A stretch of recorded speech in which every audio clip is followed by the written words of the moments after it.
Hi friends, இந்த வீடியோவில் நம்ம என்ன பார்க்க போகிறோம்னா ஷோ தட் அப்படின்னு சொல்லிட்டு cot of sine inverse of x அப்படின்னு சொல்லிட்டு கொடுத்துருக்காங்க. இதை நம்ம எப்படி எழுதலாம்னா, நம்ம டீட்டாங்கிறத சைன் இன்வெர்ஸ் ஆஃப் எக்ஸு அப்படின்னு சொல்லிட்டு நம்ம எடுத்துக்கலாம். பாதி பாதியாக கொஷினை பிரித்து எழுத போகிறோம். இப்போ போத் சைடு சைனால் நான் மல்டிபிள் பண்ணுறேன். ஓகேவா?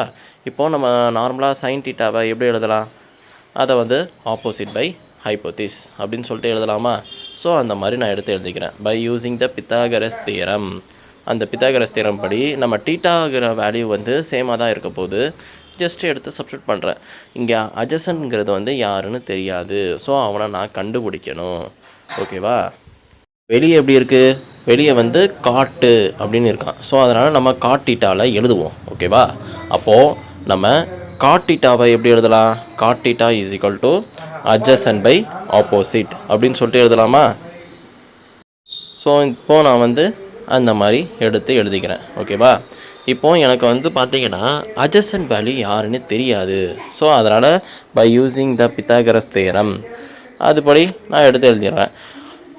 ஹைப்போதீஸ் whole square is equal to opposite square plus adjacent square அப்படின்னு சொல்லிட்டு எழுதிடுறேன். இப்போது ஜஸ்ட்டு அந்த ஆப்போசிட்டோட வேல்யூவும் அதுக்கப்புறமா ஹைப்போதீஸோட வேல்யூவும் எடுத்து சப்ஸ்டியூட் பண்ணி மீதி உள்ள அட்ஜசண்ட்டை நம்ம கண்டுபிடிச்சிடலாம். ஓகேவா?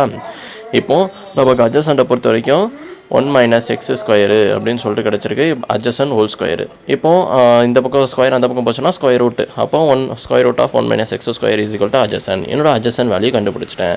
இப்போ காட்டீட்டாவில் எடுத்து சப்ஸ்டியூட் பண்ணி தான் அட்ஜசனோட value 1 - x square divide by ஆப்போசிட்டோட வேல்யூ எக்ஸு. ஓகேவா?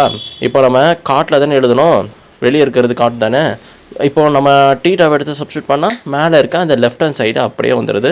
அதேமாரி என்னோடய ரைட் ஹேண்ட் சைடு என் கொஷனில் இருக்கிற மாதிரி வந்துச்சு. இங்கே நமக்கு ஷோதை தான் கேட்டிருக்கனால ஸோ நான் லெஃப்ட் ஹேண்ட் சைடு வழியாக ரைட் ஹேண்ட் சைடை நான் ப்ரூவ் பண்ணிட்டேன். அவ்வளோதான், முடிஞ்சு போச்சு.